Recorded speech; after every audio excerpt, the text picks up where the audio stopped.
So no, I have not read the book. Books are for nerds. Okay. Hello, everyone. Welcome to Insurrection with Brenton Lengel special review Dune 2021, the movie with Bobby B of the Mustache Mafia podcast. And oh man, I actually said it wrong. I must be jilted. What with the betrayal that I am still experiencing due to missing out on due to missing out on the first installment of this, which, by the way, I will be putting into the chat in case people want to see part one, where both of my friends stab me in the back and review this movie without me. Well, someone had theater tickets and wanted to go out and do some fun stuff in real life instead of making internet content. Yeah, indeed, I did in Meat Space. I had it was theater tickets. It was for work, and it was I got them at the last minute. So I was out in Meat Space talking to human beings. Though I needed to present proof of vaccination to get into the theater, which was lovely. Yeah, everyone in the room was masked. I was really happy with that. Theater audiences, you guys, you guys are not idiots. Well, you are when you don't like my plays, but other than that, as far as masks go, yes, you're wonderful. Okay, Mr. DeMille, Jesus. Yeah. I'm just taking a shot because you said books are for nerds. Yeah. Well, as we all know that. No, I've wanted to read Dune. I am much more of a fantasy guy. I have to really, really like sci-fi to get into it. I think it's because I'm at heart much more of a romantic than I am a classicist. Well, you'd like Dune then. I mean, yeah. Well, that's what I gathered from the movie because I actually really enjoyed it. Yeah, this is an amazing film. And watch my review on my channel, guys, and give it a like because I like the algorithm. It nourishes me and it brings me back from being the brink of a disembodied voice. But two, this is a really, really, really well-made movie. I think it's kind of like an important movie for the moment. I don't think Dune's ever really lost its relevance, but I think it hits us pretty hard these days.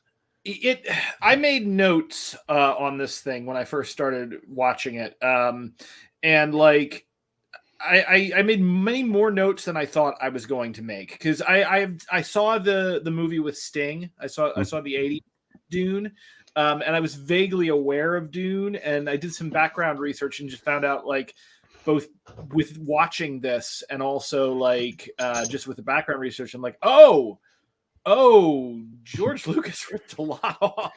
Everybody rips this off, man. Like George Lucas ripped this off. Beetlejuice, of all things, ripped this off with the sandworms and Beetlejuice. There's a Netflix show Tremors. now that Tremors. I mean, completely. Yeah. The list goes on and on. Even like the non-obvious stuff, like a lot of the character tropes, like the Baron, shows up a lot in science fiction and fantasy. That was actually, I have a note in here. Hang on. Hang on. I have some of my notes, by the way. I'm just going to read them out loud before we get into the review. So I said parallels to Afghanistan are obvious. House Arrakis looks Spanish, like specifically intended to evoke conquistadors and Franco. You mean Atreides? Yeah, oh yes, I'm sorry. Atreides. Paul is a small goth, and I love him. And we'll get into this. I'm going to skip forward, but there's one in particular because I know I have it here. Where is this? Jesus Christ, stop with the bulls already. Is the bull? Is that a metaphor in the book as well, or was it just for the film? It's less focused on in the book originally. It becomes a plot point in the prequels, which absolutely nobody should read because they're terrible. But I don't know how much they touched on it in the movie, or I do because I've seen the movie like twice. You saw the movie. They were very interested in bulls. I guess it doesn't come off with the movie as well for someone who hasn't read the book. But Duke Leto's father would bullfight genetically engineered like super bulls for sport and to amuse the population, and that's how he died fighting a bull. So that kind of is a metaphor for Leto taking on the Emperor. He's kind of bullfighting a little bit. It makes a bit of sense. It's also, we'll get into that when we start to talk a little bit more about the political implications of this whole thing, which I think are kind of brilliant. So I don't have it in here, but there is a bit of Dune history and lore that I am aware of, and I don't know if it's particularly with Frank Herbert or if it was with the 80s movie, but with specifically with the Duke, I think it was the Count, the bad guy, the Baron, dude, the Baron who floats around, Baron Harkonnen. Yeah. So this is really important in the sense that Baron Harkonnen, the inspiration for him and his look came from watching, what's it called, walruses at Coney Island. And so like in my notes, which I was trying to find, but I couldn't find it. We'll find it. I'm just like, does not look enough like a walrus. Fail. Well, you know, they Game of Thrones did this with Littlefinger too, but in the book and in the 2000 sci-fi channel edition of this adaptation, the Baron is a very charismatic, flamboyant, gleefully sadistic evil character. But that doesn't come off as well in film. So like Game of Thrones had to change Littlefinger to be obviously smarmy. In this edition, they had to change the Baron to be obviously menacing. Because if he was floating around and going like, "Ooh, yes, I'll do whatever the Emperor says. I'm delightfully evil and fat," people would be like, "Oh God." But in this one, he's this like cyber demon from Dune, morbidly obese, metaphor for consumption. And which I think is great, and that was one of the things that they did really well in the 80s movie, which was gross beyond I loved the and I loved the contrast between him and Sting, like nearly naked weird Sting that was just there. But like, you know, this gross kind of I think he actually wound up informing the villain in like Mad Max Fury Road, because that guy was full of boils. Oh yeah, that probably was like a little bit of a ripoff for Lynch. Lynch won't talk about that movie. Like David Lynch hates that movie. Really, he hates it. It makes sense. Well, he wanted it. He wanted it to be a 4.5-hour movie, or split it up into 2 films. But Dino De Laurentiis got him on the budget and wouldn't do it. And he wouldn't give him final cut, so Lynch won't talk about that movie. Well, I don't blame him. It's a weird movie, but it sticks with you at least. Like I remember, I saw it like once or twice, and I still remember it to this day. And you know, it's David Lynch, so yeah. Agent Cooper is Paul Atreides. Yep. So let's talk a little bit about this. So you have read the book. Yes, I've read all the books because I'm a nerd. Yes, exactly. You're a nerd, and I am a jock. We're just going to establish this right now. I'll just sip my beer in peace here. So, yeah, I really enjoyed this. I enjoyed it more than I thought I was going to. I had planned to. I'm doing fulfillment for Swaza, and I said to myself, I'm like, okay, I'm going to watch Dune, and I'm going to pack my fulfillment to send people their comics while I do it, and instantly it hooked me, even through my computer screen and stuff. And so basically, if people are mad about not getting their comic books on time, that's your fault, Bobby. Okay, bring it, nerds. Yeah. By the way, we have BZ Douglas in the comments. No fair. Bob gets to keep going off on Dune. Yeah, well, this is because you two stabbed me in the back last night, BZ. Well, we conspired. It was pretty cool. Yeah, we were gonna get you on the steps of the Senate, but it didn't work out. Yeah, well, so well, why don't you introduce this for everybody, the sort of reviews, since you've already done the review kind of once, talking to my friend and fellow former Occupy Wall Street activist, now investigative reporter and musician, BZ Douglas, host of the BZ Listening podcast, who's been doing a lot of work with BLM Cleveland, and Bobby B. You are the 2-time combat veteran and host of Mustache Mafia, who has been my partner as we go through the Spanish Civil War with homage to Catalonia. You've also, chimed in on the incredibly frustrating debates I've had with certain people. So why don't you kind of lay this out for folks, and then we'll continue with the review from my perspective. Yeah, so Dune is a very deep sci-fi masterpiece that was written by Frank Herbert in the 60s. It on the surface, it's the story of Paul Atreides, who's the son of a noble family that governs a planet in a far future that's turned into a kind of a medieval Holy Roman Empire kind of feudal system, theoretically governed by an emperor, but in practicality governed by feudal lords who rule over individual planets. His family has a blood feud with a family called the Harkonnens, who are modeled actually on Nazi Germany, per Frank Herbert. Good, because that came through 100% in the direction. It really did. And Paul's family is given the fiefdom of the planet Arrakis, which is a desert planet, which would be completely worthless planet, except that the most valuable resource in the universe, the spice, only exists on Arrakis.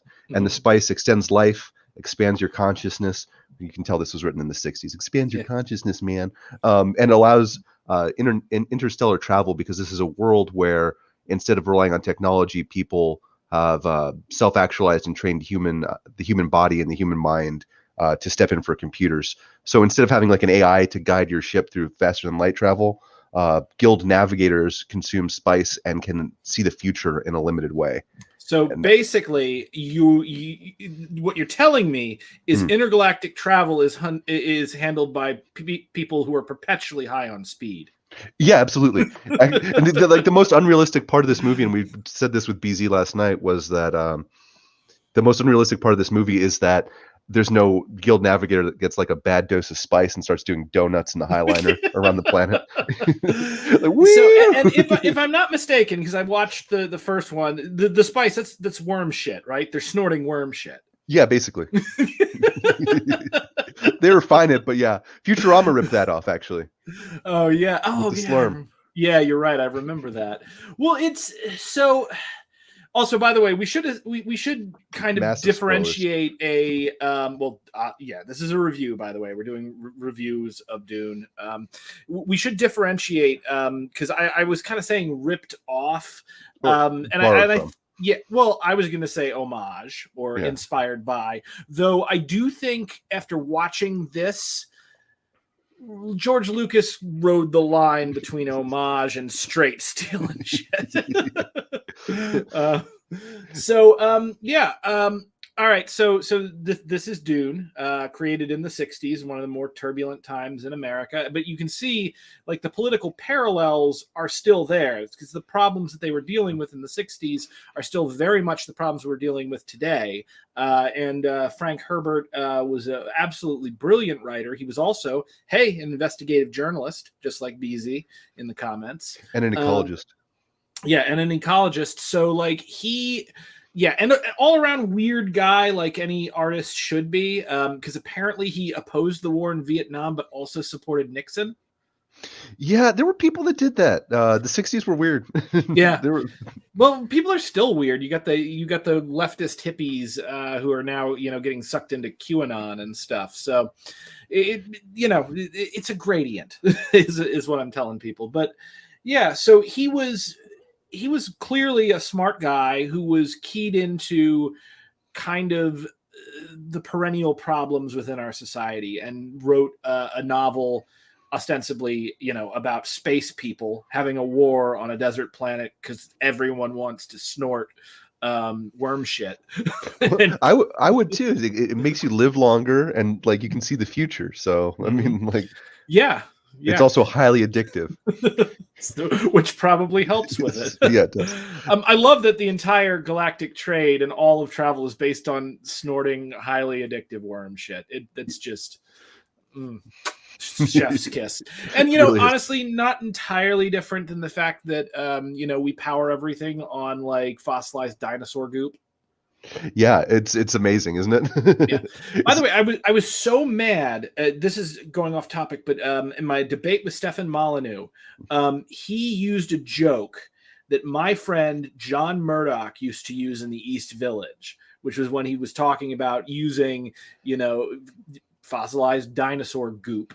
Oh, he did say that, didn't he? Yeah, to power machines. And John did it brilliantly. And like, I'm just sitting there listening to my friend's words in Stefan Molyneux's mouth. I don't think I'd be very surprised if I think this is just a case of both of them reaching for the same thing. I don't think Stefan ever encountered John's work. But like it was disturbing to hear that, but also then that's just like a tactic within philosophy where you just describe something in a way it's just how it is, but in a way where we're not used to talking about it, and it makes it sound profound and weird, because existence in general is really weird. So our society runs and we kill each other over fossilized dinosaur goop. Their society runs and they kill each other over, you know, highly addictive hallucinogenic worm shit. Yeah, basically. But I mean, like the politics are recognizable and actually deep, which is something that we don't get in a lot of movies anymore. And despite being like a sci-fi epic with a lot of special effects, this wasn't like a CGI mess like a lot of Marvel movies are now. And it was so refreshing to watch a movie like this. I would agree. And I did actually go see it again in an IMAX because I watched it streaming. I think it's probably worth an IMAX and a risk of COVID. Well, there was like no one in the theater. It was great. We've got this luxury theater here with like the comfy chairs, comfy leather chairs. Yeah. And a bar. And the guy at the bar does not know what a double is. So when I ordered a double bourbon, he gave me like 4 fingers of bourbon. And I was like, okay, let's ride this smoke wagon, see what happens. Not going to complain about that at all. A great old time. Yeah. So, so the parallels to Afghanistan are obvious. You've got House Harkonnen in there. They are, you know, it's implied that they have been trying to rule this planet with an iron fist, and it's not working. They're not doing very well. You know, and it's really hilarious that they've massively undercounted the number of Fremen, of the indigenous people on the planet. They have no idea how many of them there are, and they basically perpetually underestimate the threat. Is what it seems to me. Or is this more of like in the book? Is it more propaganda? They know how dangerous they are, but you know they still keep it under wraps. At this point, you're meant to think exactly what you're thinking, and this is why it's curious to talk about this with somebody who hasn't read the book, because the Baron is a lot smarter than he even appears in this movie.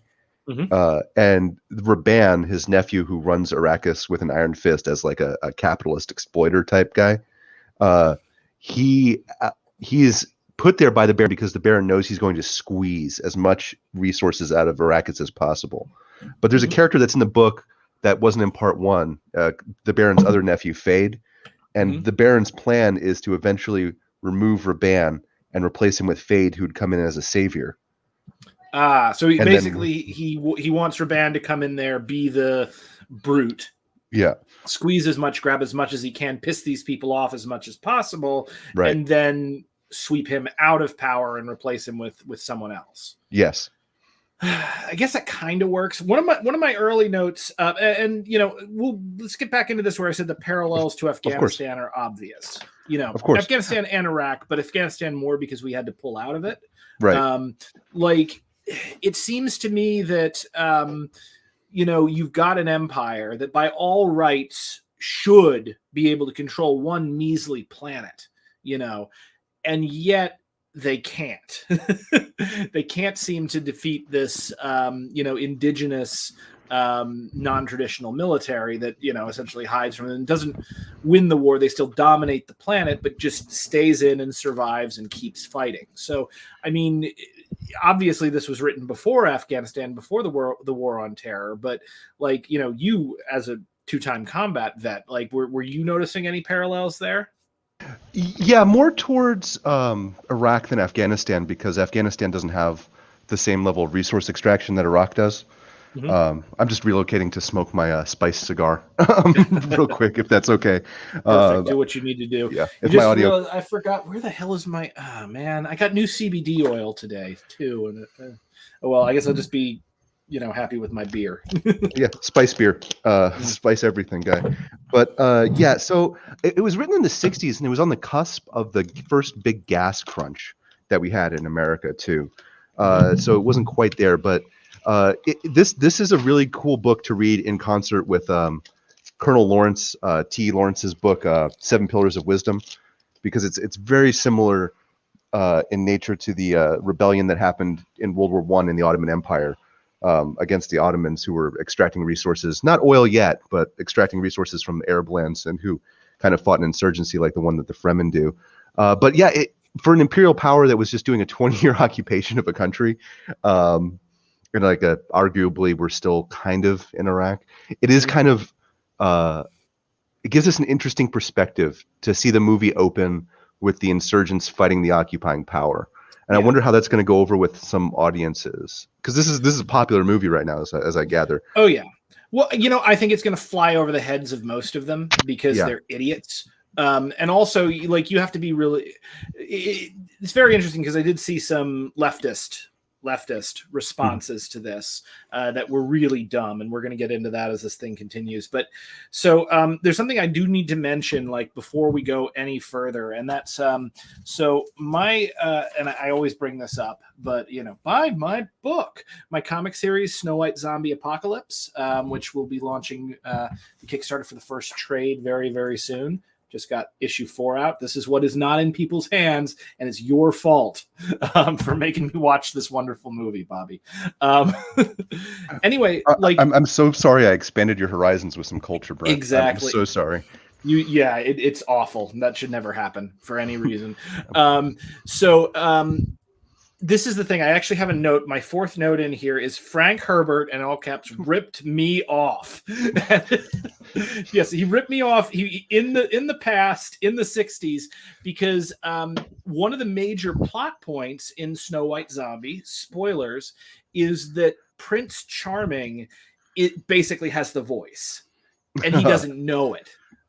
So he actually has mind control powers over women. Exclusively women.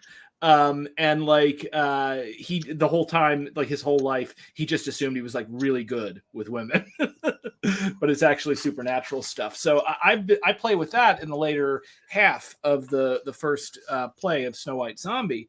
It's very interesting that a very similar ability, basically a heightened charismatic ability, is one of the major plot points in Dune. And it's also very interesting that mine was somewhat of a criticism of patriarchy, and it actually came to Prince Charming through his father, where the king, where in this the voice seems to come both through his bloodline and through training from his mother.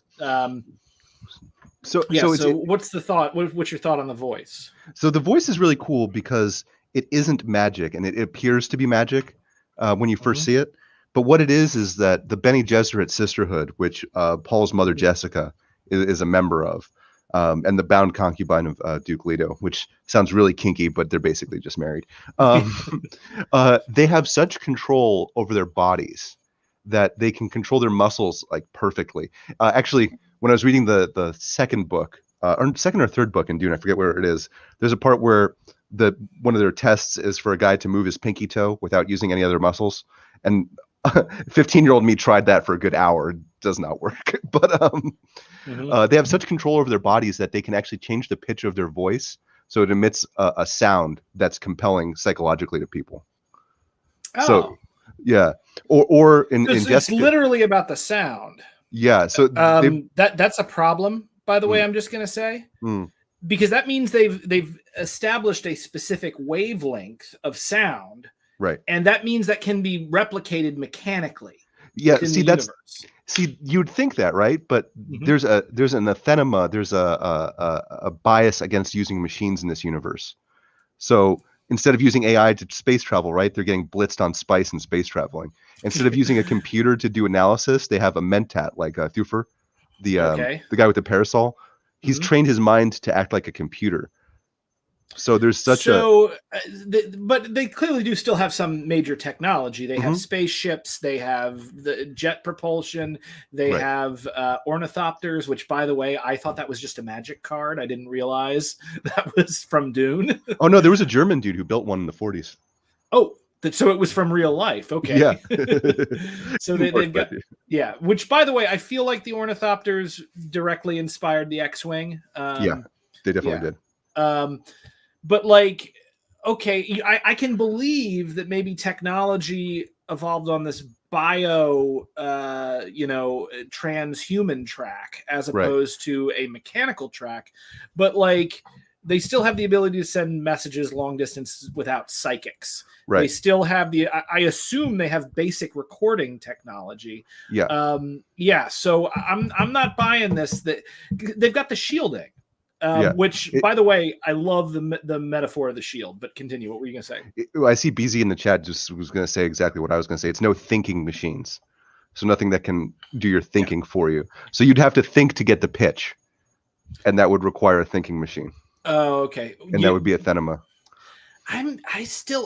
Wait, you mean anathema, right? Anathema. Yeah, I'm an ugly American. I can barely speak English. I'm sorry, guys. I never learned to speak. I have a Castellan lisp when I pronounce that word. Oh, that's beautiful. So like, okay, I'm getting this, but I still see like Thomas Edison invented, recording technology. Mm-hmm. Like, what year was that? Was it like the 20s or something? No, it was early 20th century, late 19th century. Yeah. So yeah, because I mean we have recordings of Durruti speaking and stuff. So I just feel like that's such a basic technology that you don't, and it's so obvious. The only thing I can think of though is if either the Bene Gesserit don't understand it entirely, or if they do understand it but purposefully keep it secret. They purposely keep it secret, and after they use it on you, you become conscious that it's been used on you. Mm-hmm. So like there's a scene in the beginning of the movie where the Reverend Mother uses the voice on Paul and to get him to kneel, and he does. And then after that, he's like, "How dare you use the voice on me?" Yeah.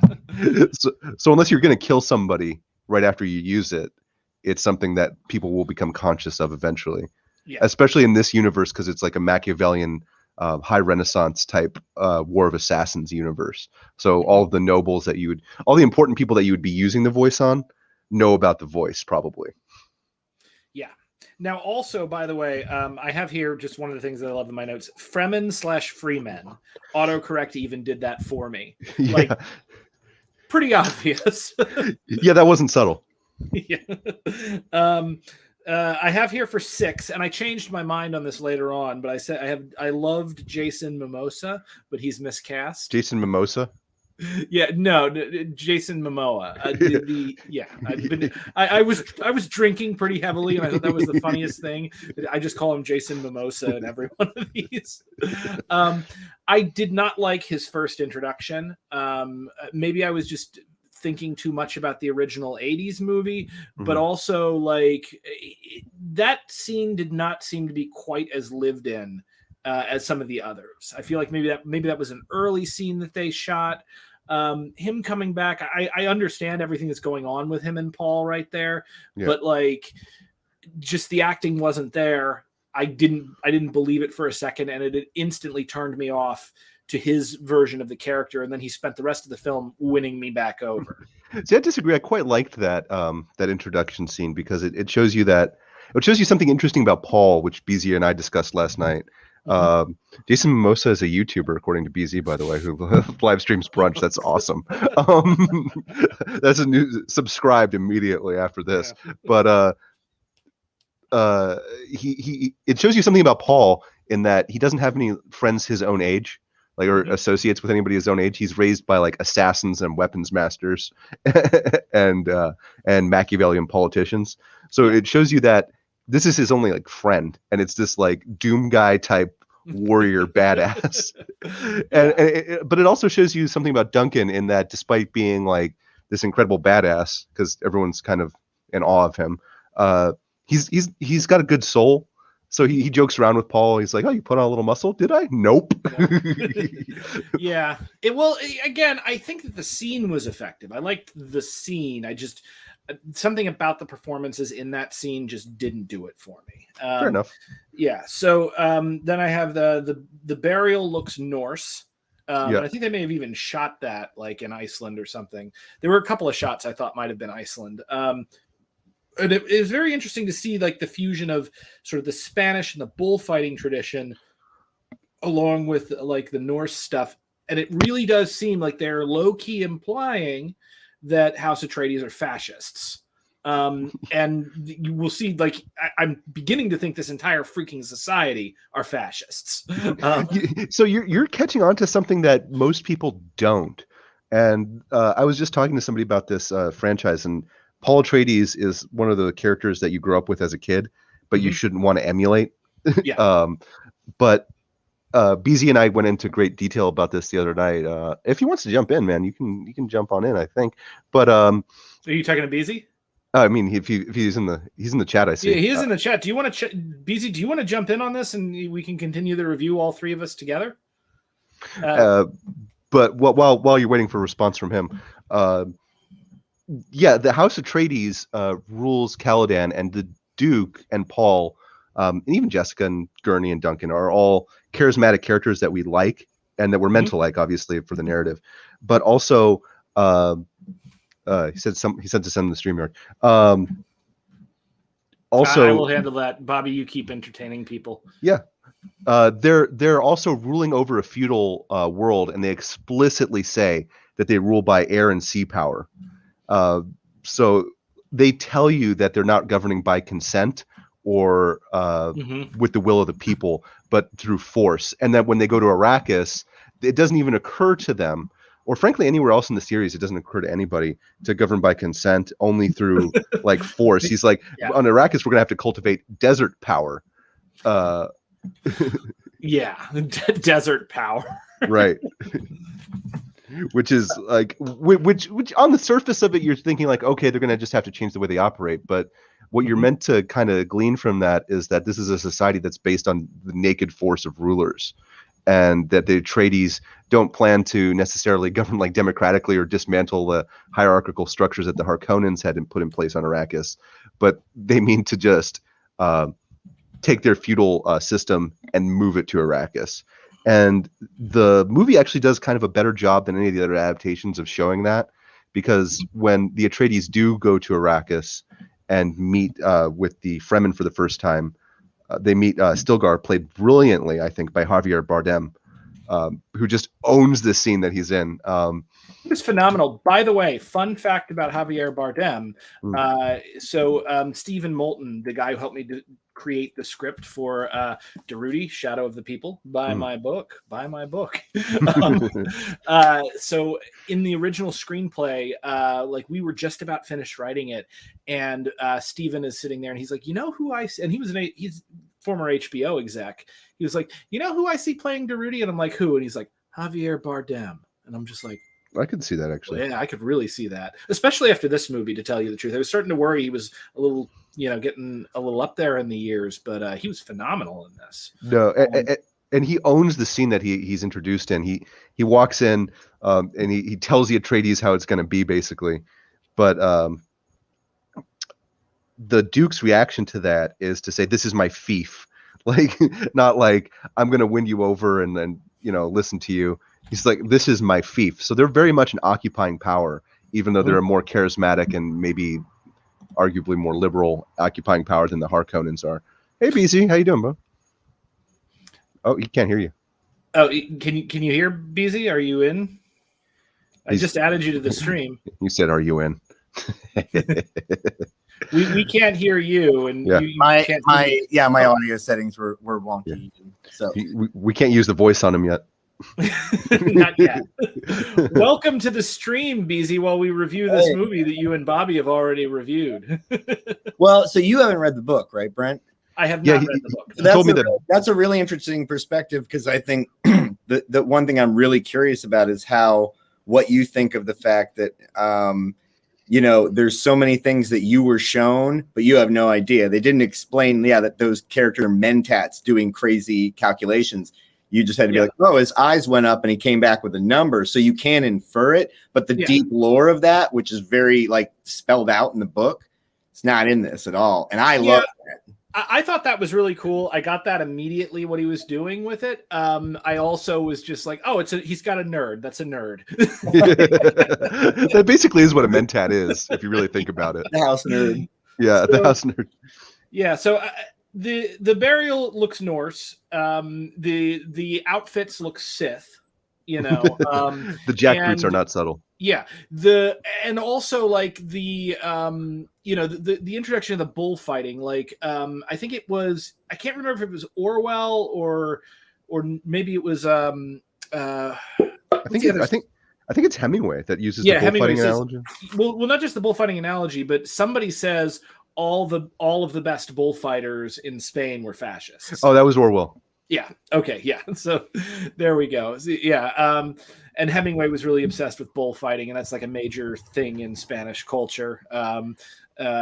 Which, you know, I mean, okay, you killed a bull with a spear, and like Masoyama killed a bull with his bare hands. So. Well, you know, it's not to go off on a tangent, but like I was very disappointed when I learned about bullfighting, because I always thought it was just the matador went out and killed a bull by himself, and I thought like that's really kind of badass. But there's like 20 dudes who stick the bull. Yeah, if only that's what it was. 20 dudes. No, not 20. I'm exaggerating, but there's like 3 or 4 waves of dudes who come out and stick the bull with spears before the matador just finishes it. And it seems all about like domination. It seems like, you know, not knowing the deep history of it, but just on a superficial glance at it, when I learned the same thing, I'm just like, wow, this is just a celebration of domination and cruelty. Because I went to one in South America, and I really regret it now. But like this visceral image will always stick with me for the rest of my life, where they cut the bull's tongue out, and the dude handed it to a lady in the audience, and she was all excited about it. And I'm like, okay, maybe it's time to get out of South America. That's the kind of thing where I was just listening to I think the Behind the Bastards about the right-wing talk radio, and they were saying, like, you know what's even more disturbing than this particular host is the frothing audience that's loving it. Yeah, for real. Well, so so this goes into my my you know, Kyokushin karate background. I got my Shodan, so I've got a first degree black belt. The originator of the style, Masoyama, who is kind of the archetype for every morally compromised martial arts badass that you will ever run into, like in fiction. When he came after he had to run into the mountains to hide for several months and just train martial arts because he was beating up American GIs post World War II. And was a wanted man. When he came down from the mountains, he popularized his new style, Kyokushin, by fist fighting bulls all by himself and killing them with his bare hands. Now he did have the bull he had like a rope around its neck or through its nose that he still controlled it with, but also a human being against an entire bull. That strikes me as you know, I'm sitting there watching it, and there's video of this. You can look it up on YouTube, and I'm like, oh, that's messed up. It's kind of animal cruelty. And then I'm also like, wait a minute, that's a bull. Like, it is animal cruelty. And eventually they made him stop after he did it like 4 times. They're like, dude, you got to stop killing bulls. But like, yeah, that strikes me as like what a bullfight actually should have been. And if you're telling me there's like 10 dudes stabbing a bull on top of the matador, I'm sorry. No, that is just cruelty. It's bad. Can you hear the rain in the background as I'm talking? I thought you were doing the dishes. So but now it's way more picturesque that you tell me it's rain. Oh, I'm sorry. I'll move my computer. So we'll go forward, but I think that also the bullfighting metaphor, they made that such a big thing in the script. I expect to see more of that in the second film. It seems like they were trying to compare that to the riding of the sandworms, if I'm not mistaken. Do they do that? Or do you think they're going to do that? Or you didn't catch that at the very one of the last shots? They actually show a worm rider, and that will be coming into part 2. Absolutely, as Paul learns how to do that. Awesome. So, there was something I had here for the so after the funeral, and with the nerd, when they came to give House Atreides the thing, and he had to, I totally get that he needs to use his seal. And it makes sense now that you guys tell me that they have a anathema to thinking machines. But I'm just sitting there. I'm like, okay, yeah, I get that the ring is symbolic and medieval, and it totally makes sense he'd be using the ring as like a seal. But in real life, that would be some NFT bullshit.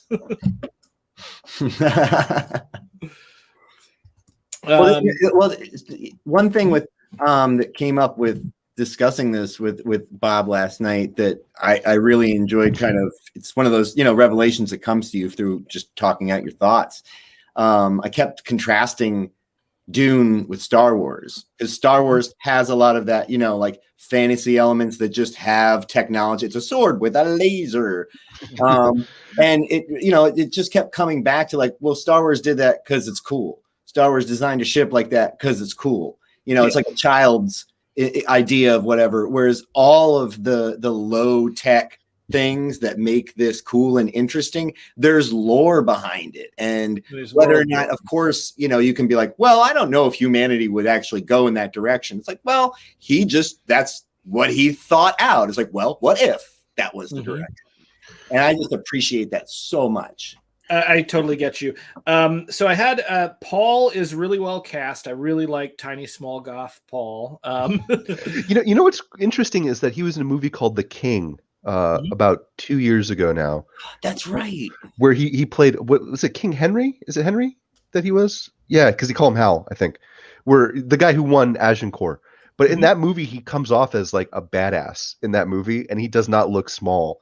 And that actor is really good at going from that to this, being this kind of teenager.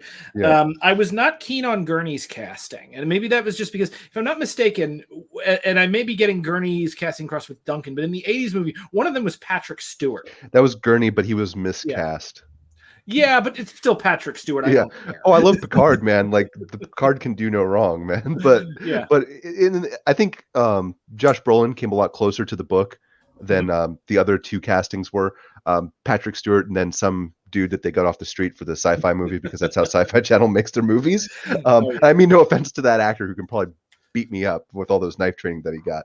But he came closer to Gurney because Gurney's meant to be a contrast to Duncan, whereas Duncan is more charismatic and handsome in the book. Gurney's got this ugly scar. He's a more efficient fighter. He's actually more deadly than Duncan is in the book.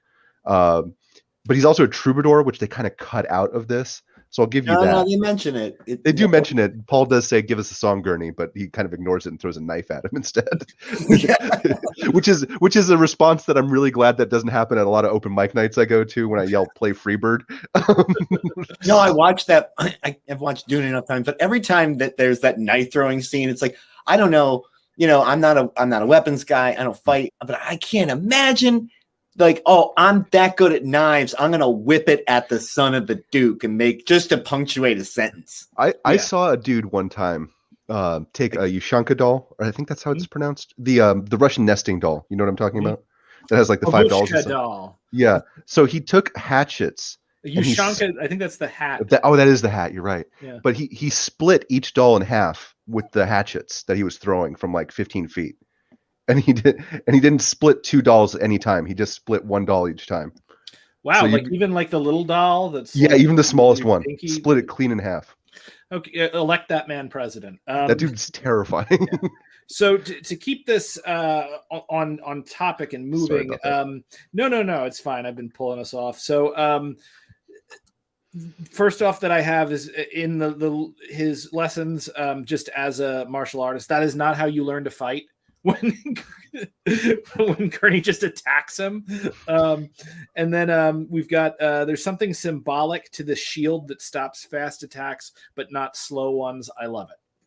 Yeah, it does feed into the politics because all of the political machinations are slow things penetrating people's defenses in the broader story. But it's also really cool what they did with the shield, because Frank Herbert managed to come up with a way to bring swashbuckling into a sci-fi story. Because like Star Wars, you have like the Jedis can block bullets, but everybody else is still shooting blasters at each other. But in this, because of the shields, they've pretty much given up on most forms of projectile weapons and gone back to that weird blowgun thing. That blowgun thing is awesome. But yeah, they brought in swashbuckling to the far future, which is just really neat. And it's something that gets ripped off in some other sci-fi franchises after that. Warhammer 40,000, which I'll mention when we start talking about the Sardaukar. So I had said that Batista was perfect casting in my opinion. Yeah. Does that track with the book? Absolutely. Beast Raban is supposed to be just this brutish dude who inherits the sadism of the Harkonnens, but he doesn't inherit any of the cleverness of the Harkonnens. So he's just brutally sadistic. So then we get into the scene where Paul is tested. I have a couple notes here. I have remember your training equals the most useless note ever. That's something I heard a lot in the military, though. Yeah, remember your training. Yeah. Can you be specific, please? There was All a lot of of training. I have just in quotes here for note 16. I ain't touching your box, you weird old bat. You know, I was thinking about that last night, and I kick myself that I didn't mention it in our conversation, BZ, that I wonder if one of the solutions to that test is for the person being tested to tell the lady that he's not putting his hand in the box. I wonder how. Well, then could she have voiced him into it, or would she have just jabbered him? She might have just stuck him with the needle. Yeah, that's a fair Okay, point. if you're not even brave enough to have the test, then yeah, you're definitely. We can't have you have a coward inheriting the power you get. Oh, Yeah. touche. I might have gotten stuck in that situation. Yeah, There's a really dirty and funny meme I'll send both of you guys after this, but I won't mention it on stream. I have your 17. I heard, hold at your neck a poison needle. Reply, okay, but I feel like you should at least buy me dinner first. Sorry, this is now Mystery Science Theater 3000. Well, he owns everything on the planet, so he'd be buying her dinner, really. Yeah. So 18, pain don't hurt. Now, this is actually really interesting here, and I put this in. Paul with his hand in the box. So the interesting thing about pain, like extreme pain, in my experience, and I learned this for the first time watching a guy take a friend of mine, Brendan, during one of his belt promotions, take a solar plexus hit. And like, you take one of these, it's very, very difficult to focus through the pain. You feel like your wind immediately gets knocked out of you. He takes a hit and has to continue fighting. And then shortly thereafter, he took like a hit or two to the balls as well. Oh, no. And he just keeps going. And I talked to him after that. I'm like, how in the world did you get through that? And he said, well, I accepted the pain. And I'm like, what are you talking about? And he's like, well, I figured it wasn't actually going to kill me. So here's the pain. I'm feeling it. All right, let's keep going. And that allowed him to make his way through it. And I applied that later on when I did my 15-man kumite, when I was getting my black belt, and thought I absolutely couldn't get on. I got to a point where it was more the pain and the exhaustion I was feeling was more about the fear. And once I had, essentially accepted the fear and said, well, this sucks, but it's not going to kill me. Suddenly it wasn't there in the way that it had been before. I mean, has that been your guys' experience? Because that seemed to be, to me, what that scene was about accepting pain. Yeah, it's also kind of the Bene Gesserit's eugenics program and their philosophy overall are kind of like Heraclitus, if you guys are familiar with that ancient Greek pre-Socratic philosopher, where they don't view people who wouldn't pass that test as even being human.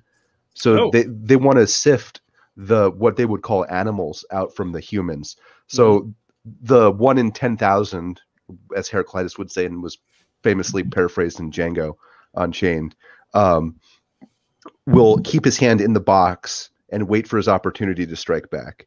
Whereas the average person, which they would refer to as an animal not worth their time, will either chew their hand off, which I think she actually says in the movie, or pull their hand out of the box or try to fight back. And that's a death sentence for them. So they're making sure that he has the discipline to wait for his opportunity, to keep his hand in the box and to take the pain and ride through it, like you were saying. Mm-hmm. Yeah. Well, I think there's that there, but also I'm pretty sure in real life that kind of response can be taught. I want to see. The thing about the box, like that's in the book, is that it's the device causes it's called nerve induction, and it's one of those Bene Gesserit bits of technology that they hoard and they keep to themselves, because their training is also like Bene Gesserit. They can stop poisons with their mind. They can slow down aging. They can do all these things to control their metabolism. So that when you said like, oh, what training are you talking about? Jessica was specifically talking about the Bene Gesserit training, because that was what it would have allowed Paul to actually endure that. So essentially, Paul has he has control over the parts of our body that we don't typically have control over. Yeah, exactly. Like Jessica chose to beat his heart.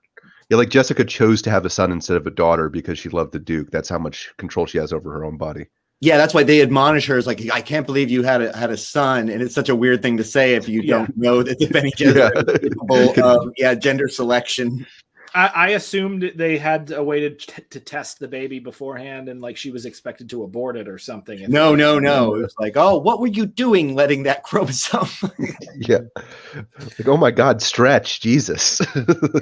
Yeah. So I have here. Oh my God, guys, I'm sorry. I just got followed by Adam Johnson, the host of Citations Needed, my favorite podcast.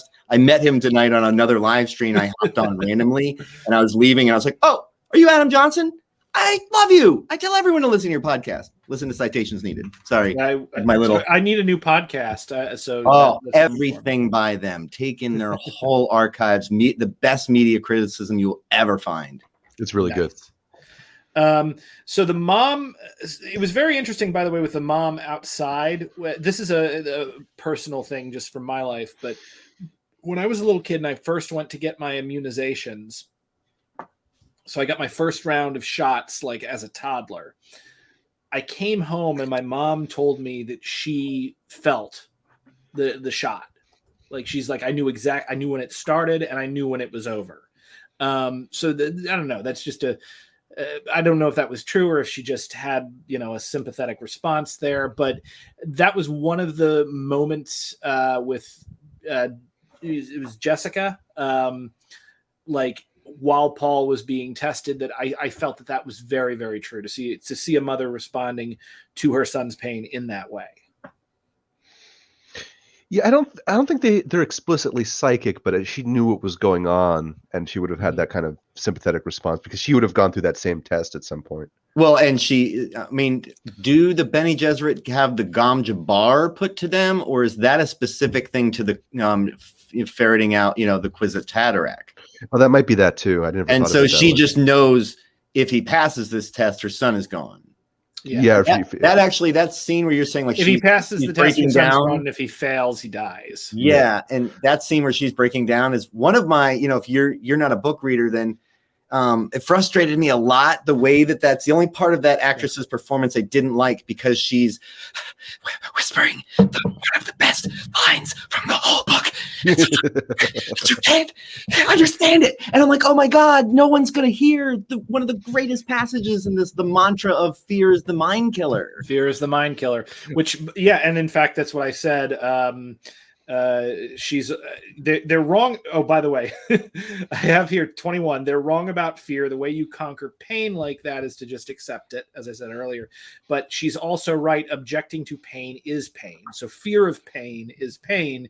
If you don't object, you don't die before you're dead. Essentially, the fear makes everything in the world worse. Essentially. So, and by the way, while this was going on, I couldn't help but think of waterboarding. Well, I've been to survival school, where they teach you to resist interrogation, and I was waterboarded, and I made one of the worst mistakes of my life when I did that, because they basically strapped me into a chair, right, and they tilted my head back and waterboarded me, which is torture and it's really awful. But in my head, I'm like, well, they can't kill me and they're going to feed me after this eventually, right? So they take the towel off my head and I go, ooh, water tastes good. Water tastes good. And the instructor kicked the chair over with me in it and did it again with me on the ground. And bro, as I'm falling back in that chair, I'm like, I regret all of my decisions up to this moment. It's like the Inception slow motion van. Yeah, falling I felt off every millisecond of that fall. Yeah. Wow. So I have note 25. You have more than one birthright, boy. That's right, Zan. The monkey was a woman. I don't know if you watched, but I was just like, yes. Feminist moment. Well, what's interesting about that birthright she's talking about, and she mentions it right after the test, is that the Kwisatz Haderach is somebody that can see the future, the present, and the past simultaneously and unite the three. So what they don't mention, and is kind of something that's interesting in Herbert's writing, is that the Bene Gesserit have all of the memories of their female genetic relatives going back to like the dawn of time.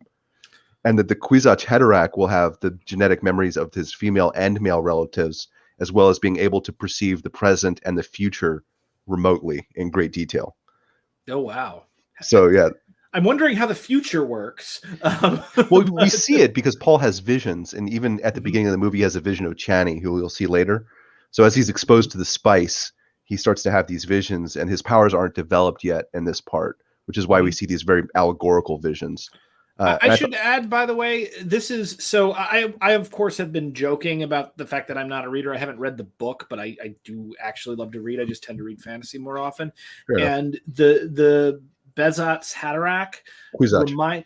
Bizatch. Kwisatz. Bizatch. Kwisatz Haderach. The Kwisatz Haderach. Who's from Kentucky in this stream? This reminds me honestly of the Dragon Reborn in Wheel of Time, where I think they actually did have a term like that for the character that Rand al'Thor becomes, essentially the savior character. Obviously they're doing the same sort of Jesus, the prince that was promised, Tecumseh. It's a recurring myth throughout history, but I feel like I'm guessing Robert Jordan was definitely influenced by Dune, particularly like with the way he referred to that character. Yeah, he might have been. I mean, the Chosen One thing is a trope that appeared in fiction long before Herbert and will keep appearing long after Herbert. Do you know about the beef that Joseph Campbell, I think I heard that he was a big acolyte of Asimov, that's Foundation author, and Herbert and him, he hated this because Herbert kind of was directly going at the monomyth, and specifically that prescience was just absolutely an unqualified good thing. Oh, wow. I didn't know that. I did know that Tolkien hated this, but he never said why in his letters. He hated the monomyth? Oh, he hated Dune. Specifically, yeah. He never said why, but in one of his letters that they published, he's like, God, I read this book called Dune and I don't like it. That's about it. That was his review. Well, because it's like, and that's where people who watch the movie you'll think this is going in a white savior place, but what it ultimately shows is the Fremen are not served well as they become the ultimate oppressors of the freaking galaxy. Yeah, exactly. It's something that I'm going to be really interested to see when part 2 comes out, probably like next year or the year after. Because this first whole half of the story is tricking you into think Paul Atreides is this great, heroic, honorable dude. Such a great bait. It is. And Paul Atreides, Tony Soprano, and Tony Montana, I think we discussed this last night, are like 3 characters, or Tyler Durden is another good one, are characters that you read when you're like 15 and that you want to be like, but then when you turn 25, you're like, these are all horrible people. Yeah. It shouldn't want to be like that. We get glimpses of that in Paul's characterization, and not to jump around, but towards the end of the movie, when he's with the Fremen, Paul's first thought to avenge his family isn't to like help the Fremen and free them. His first thought is to become the emperor of the known universe and get revenge. But yeah, and so what we have here, by the way, so I have here note 26. This is back at the Bennett Havzarat after it finishes, and when they're talking about his line and everything, and I'm just like, oh, okay, they're fascists and their mission is dumb. That's not how evolution works. And then in 27 I followed this up with, if mythology teaches us anything, trying to make prophecy happen is the dumbest thing you can do. Well, what's interesting is that it appears that they're a religious order that's following a prophecy that was laid down by a prophet, but what they're really doing is they have a goal, and then they shape prophecy and seed prophecy to achieve that goal. To help achieve their goal. So they know that they can eventually breed this Kwisatz Haderach, right? That can do all of this stuff. So they seed prophecy to ease the way for that individual coming. So like on Arrakis, they have that Lisan al-Gaib prophecy that we hear about as Paul arrives. On other planets, it probably takes a different form, but we don't really see other planets other than Arrakis in Dune. But they've got this goal to have this guy who can perfectly predict the future. And in service of that, they have a whole missionary organization that goes around and seeds that prophecy everywhere. Mm-hmm. Well, it kind of makes sense. Like you think about some of like the psyops that the CIA do. Mm-hmm. And the Bene like, Gesserit are the CIA on steroids. Oh, space steroids, the Galactic man. Lady CIA. Yeah, which is actually I'm sorry to interrupt you, but it's actually really cool to see that in something written from the 60s, because you don't get like strong female characters coming out of that era typically. No, you really don't. And, you know, again, I think a lot of this goes back to Frank Herbert and the fact that he was a newspaper man. He was an investigative reporter. He understood society on a level that most people did not in the 60s. You know what was something I really loved, and I really have enjoyed, like, I give another shout out to Quinn's Ideas, which brought me into that YouTube channel, the YouTuber Quinn's Ideas, Song of Ice and Fire, Ideas of Ice and Fire.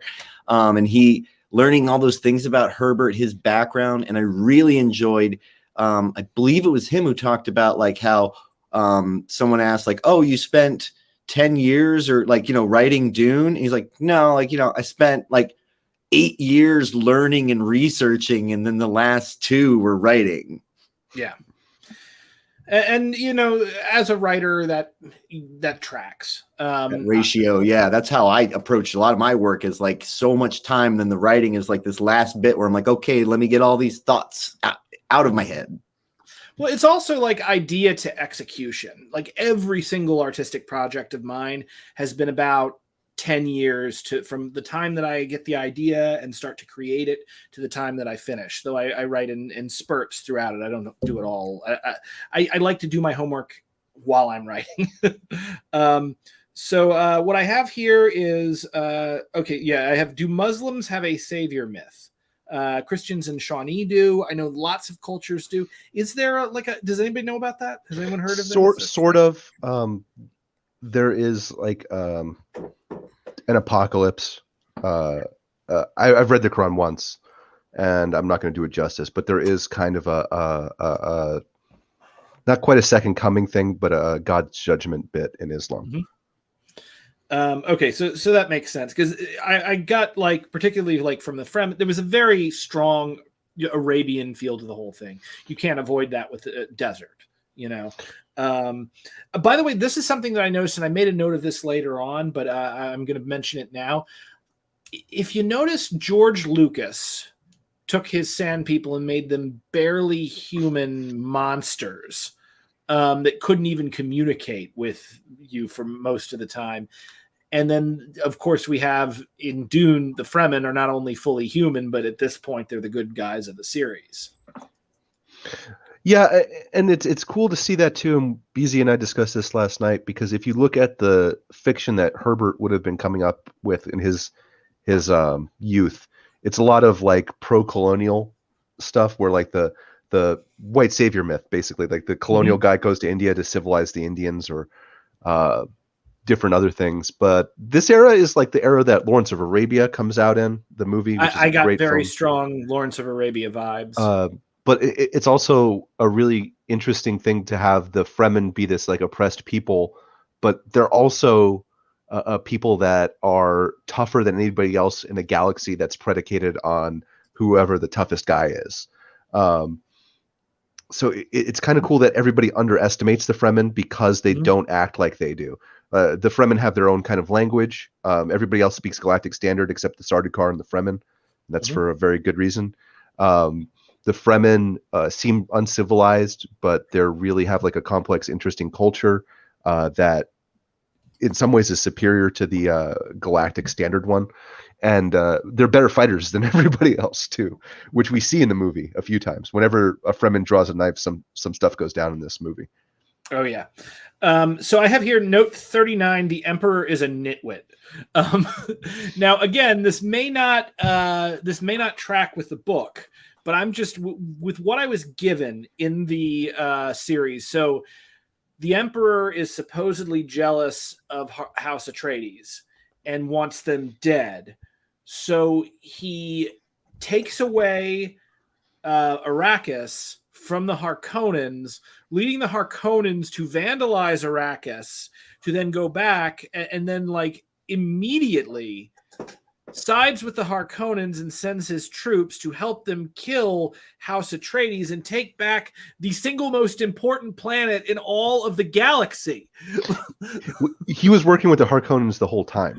Yeah, but this is my point. Like, okay, you want to kill Also, House Atreides. it was the word is not to get out that the Sardaukar helped. Yeah. Mm-hmm. This was actually to look like warring houses.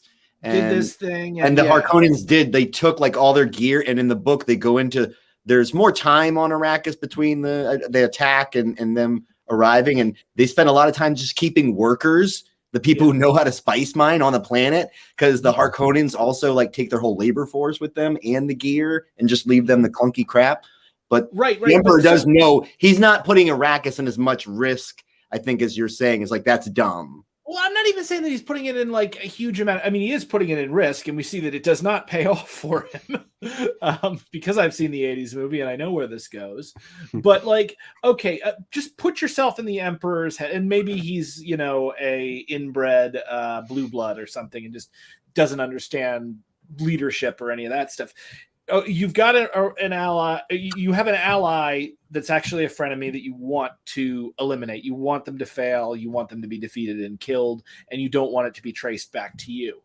There have got you. You are emperor of the entire freaking galaxy. You can do that without putting like without one disrupting spice shipments, which clearly things that needs the spice must flow, you know, and two, without putting a freaking civil war on the most important planet in the galaxy. So, you know, I can think of a million ways that would be better. Wait. I think, you know, what you're saying though, it tracks with like our monarchs sometimes petty idiots. Yeah. Is that kind of why it's not great to have them at all? That's a really good clapback. That's really good. No, I mean, and if that's that. the point of the book, if Herbert was doing an anti-monarchical, anti-imperial bent with it, that's brilliant. If they play that straight, that the Emperor is scheming and very intelligent, that's dumb. No, I mean they're showing that he's scheming, that power is like, you know, it's all like, you know, they're all playing their games. And I think the coolest idea that came out, I still want to find out, because a lot of times when I feel like I have a good idea, my first inclination be like, someone else has to have done this, is like, we need a people's history of Dune. Like Ivory Tower and like, yeah, there's a million worlds in this empire, and how does word get to them, like what's going on, and do people even know like where spice comes from, or that it exists, or that if they knew how it exists, like, wait, worms? What's happening? Well, they do establish anarchists in the Dune universe. You'd be in the Atreides dungeon in like 37 seconds. You'd hear this. You would say like, let's abolish the state, and then you'd hear the Sardaukar throat singing, and that would be the last we ever heard of you. Yeah, I said, like, if you're someone on Caladan under House Atreides and you start complaining about how like the Leto actually runs, all you're going to hear is, "But Harkonnens, what do you want to go? You want to live with the Harkonnens?" Well, I guess you could like throw your vote away and go with the Fremen. Yeah, you throw your vote away and go with the Fremen. Oh my God! So this is desert if you hate Leto so much. Yeah. Why don't you move to Giedi Prime? Criticizes Leto, lives on Caladan. You know, we were mentioning the planets just then, and something that I thought was very interesting is when we first see Giedi Prime in this movie, we see the Baron's palace, and that was lifted almost exactly from the first attempted adaptation of Dune, which was by Alejandro Jodorowsky. And while I'm super glad that movie wasn't made because it was going to be a 14-hour LSD trip that he wanted to do, a lot of the art kind of did make its way into this film, and it made its way into other films too, because that was the vehicle through which H.R. Giger actually got into Hollywood. So if you look up Alejandro Jodorowsky's Dune and you look at some of the artwork, you're going to see a lot of familiar tropes that wound up infiltrating sci-fi over the few years. Yeah. Speaking, by the way, about tropes, the symbolism of the sandworms really suggests Apophis from Egyptian mythology, like the giant serpent that was constantly trying to devour the world and possibly the sun. Yeah. Wait till you get to book 4. Like, Wonderful. No spoilers on that one, but who? So I am really excited to take in. Like, I'm partway through book 2, and I've enjoyed it. But I know it gets this stuff gets wild, and to see where all of the bigger ideas are going. But yeah, so when the worms first are approaching to eat the crawler, I have whale spotting written down. I thought that was such a beautiful scene because in a lot of movies nowadays, you'd have that be like a CGI mess of just seeing like the worm like hopping through the sand or whatever. But in this one, we don't see the worm but for like 10 or 15 seconds, but we see the effect it has on the sand moving through the desert. We see the crawler, which is obviously a special effect because they didn't build a giant crawler that's the size of a city block. But it's shown in such a way that we aren't conscious that it's a CGI effect. And then when the worm is coming up, we see it first from Paul and Gurney's perspective, where the sand is shaking and they're starting to sink a little bit.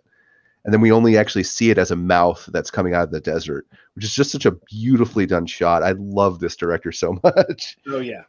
So then we have I have Paul, you are the worst. Immediately following badass Paul, but also stop wasting time touching Earth. Well, he's blitzed out of his mind on his spice. Yeah, that dude just walked into like a Rastafarian convention, like dosed.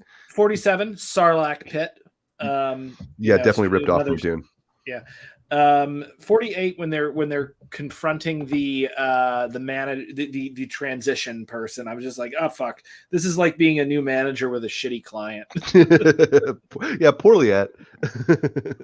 Well, some people were angry. I only saw like 2 people who were angry about this because in the book Liette is Channy's father and it's a male character, and now in this adaptation it's Channy's mother and it's a female character. I actually think, now that I've had a minute to think about this, I actually think it works better as her mother, as a maternal figure, especially since she's the leader of the Fremen. And I'm super glad I haven't seen people freaking out about it since. But I think BZ pointed this out. I don't think fans of a property like this are going to be the type to be all chuddy and react like that. I would agree. Dune, it strikes me that the people who are really big fans of Dune maybe step above several other sci-fi fantasy fandoms. So what I have here, sweat and tears and piss. Obviously they're drinking piss. Oh yeah, definitely. And the moisture out of their poo too. Yeah, they removed it for the movie, but in the book they explicitly say that like feces and urine are processed in the thigh pads, which is a meme among the Dune fandom. Actually, that there's a couple ones that are weird. Yeah. So then I have note 58. Space feudalism is dumb. Note 60. After they're snorting worm shit to get high. So note 60. I have Duncan has technically worm puke. Yeah, I guess it is technically puke. Or maybe even afterbirth. I can't remember the details. We have Duncan has nothing on the Berserker at Stamford Bridge. Are you guys familiar with this story? I am familiar with that story. No. So during like the Viking Wars in England, this like one Viking force was essentially caught off guard by a larger English force. And as the other Vikings were like, this was a huge defeat for the Vikings, but as they're getting on their ships and retreating, the English have to cross one bridge to get to the Vikings. And one freaking berserker stands on that bridge by himself and kills 30 men in a row. And the only way they can take this guy down is actually to send, and this is like, there's like wood carvings of this, and there's a metal song by Amon Amarth about it that you should listen to as soon as this is over. But literally, like, they had to send like guys on a boat under the river, like to stab him from below, because they couldn't take that guy down. So essentially, I'm sitting there and I'm like, Duncan has nothing on the Berserker at Stamford Bridge. You deserve your fate, Duncan. If you couldn't see those guys were, the deserve your fate is later. But yeah, that was not nearly as badass as it should have been. And for the life of me, I don't see how he even bought them any time.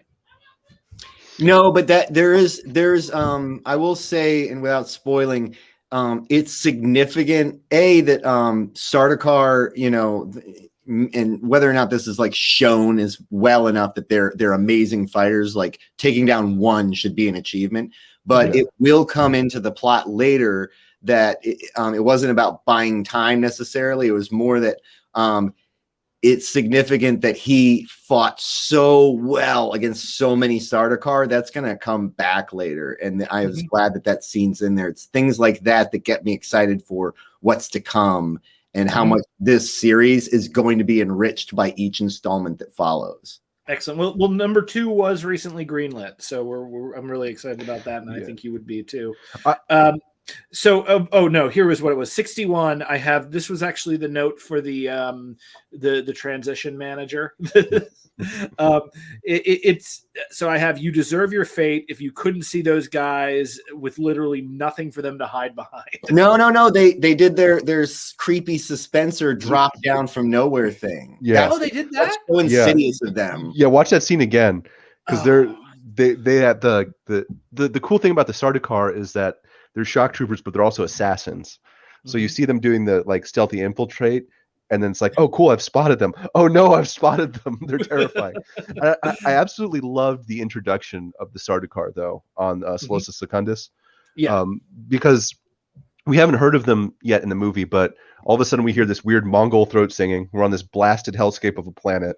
There's a blood ritual going on, and we see these mean, freaky warrior dudes who are like super disciplined and super well equipped, and they're meaner than anybody else we've seen in the movie so far. And like, that's a terrifying introduction for a group of people. And they're not even speaking the same language that everybody else is. Like, even the Fremen are humanized a little bit because they can speak Galactic Standard. The Sardaukar just don't care, and they speak their own creepy, weird language. And they've all got operator beards, which is cool in the military scene. I feel like they were sort of the inspiration for Warhammer 40K. So something interesting BZ and I talked about last night. In Warhammer 40K, the Space Marines get service studs in their forehead for every like 20 years that they're a Space Marine, right? They put like a metal stud in their head. And I noticed in this that the Sardaukar have markings over their right eyebrows. So something that was 40K takes a lot from Dune, but it looks like Dune took a little bit back from 40K with those little service marks on the Sardaukar's heads. Nice. Yeah. So then my ending here. So this is the screenwriter in me. So this movie was phenomenal right up until the end, in my opinion. And obviously this was not an ending. This was about 50% in the book, correct? Yes, it's about halfway. Yeah, it's about the even halfway mark. Yeah. So the movie just stopped, and the story did not conclude. Similarly, there was something that happened. I think it had to do when they were flying. I'm trying to remember exactly what it was. I'll have to rewatch the ending. But like basically, when they were flying towards to get through the storm, Paul did something or overcame something. And I remember I don't remember exactly what it was that he overcame, which again is a sign of kind of clumsy storytelling. If you're trying to tell a story and you need to build towards a character having a moment where they change in order to solve the major problem within that individual story, you really have to be building to that the entire film.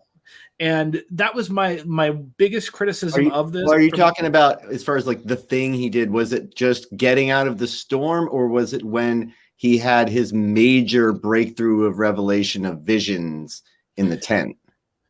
I think it is building towards from the very beginning of like he has these dreams and they're getting stronger, and going to Arrakis is his full power and potential is triggered by being around all that spice in the air.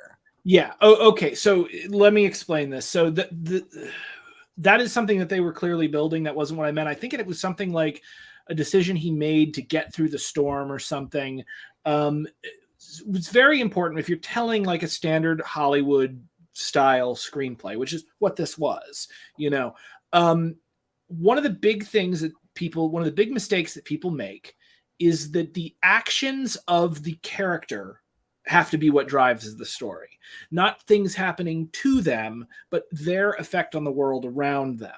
So like you can build with that, and it's really cool that he's being affected by the spice, but that's like sprinkles on the ice cream of the story in the sense of this one single movie.